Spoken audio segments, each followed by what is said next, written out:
सही है। बचपन में अगर गोदड़ी गंदी करोगे तो मां, बोलो जम के जरा, मां धो देगी।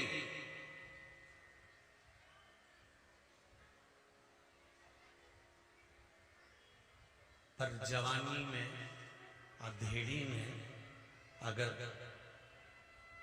ये गोदड़ी गंदी करोगे तो इसको कोई दूसरा नहीं धोएगा, धोना तुमको ही पड़ेगा, और वो कर्म के भोग भोग कर धोना।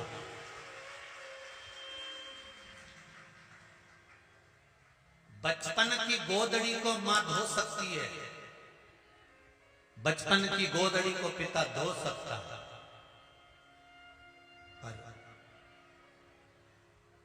एक बात और सरलता में समझिएगा, अनायास अचानक तुम्हें ज्ञान नहीं था, अज्ञानी थे, और अज्ञानी होने के बाद में अगर आपने कोई कर्म कर दिया, बेकार काम कर दिया, तो वो अज्ञानता में करा, उसका कोई दोष तुमको नहीं लगेगा। पर मालूम पड़ने के बाद अगर आप कुछ गलत कर्म करते हो तो उसका तो दोष लगेगा ना, उसका तो दोष मान्य होगा। सारी दुनिया को मालूम है कि जन्म हुआ है तो मरना निश्चित है।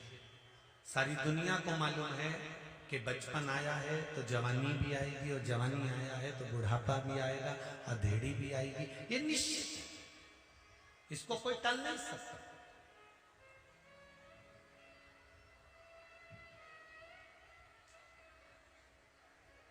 सारी दुनिया को मालूम है कि बचपन आया है तो जवानी भी आएगी, जवानी आई है तो अधेड़ी भी आएगी, अधेड़ी आई है तो बुढ़ापा भी आएगा।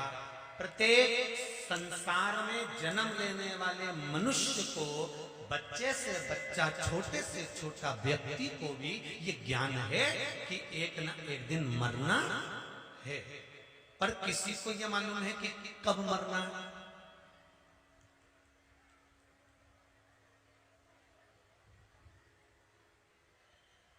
किसी को यह अंदाजा है कि कब प्राण छोड़ना है।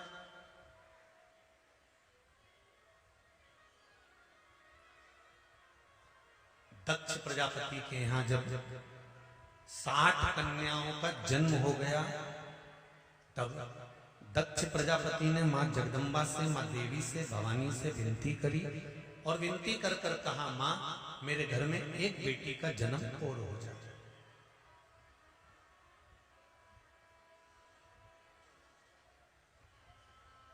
मेरे घर में एक बेटी और जन्म ले। मां देवी ने कहा, बेटी कहां जन्म लेने जाएगी और कहां मैं बेटी ढूंढने जाऊंगा? दक्ष प्रजापति, तेरे घर में स्वयं में आद्य शक्ति दुर्गा भवानी तेरे घर में बेटी के रूप में जन्म ले, और सती के रूप में दक्ष प्रजापति के घर में माता पार्वती का स्वरूप जो था सती के रूप में जन्म ले लिया। अब सती मैया प्रकट हो गई।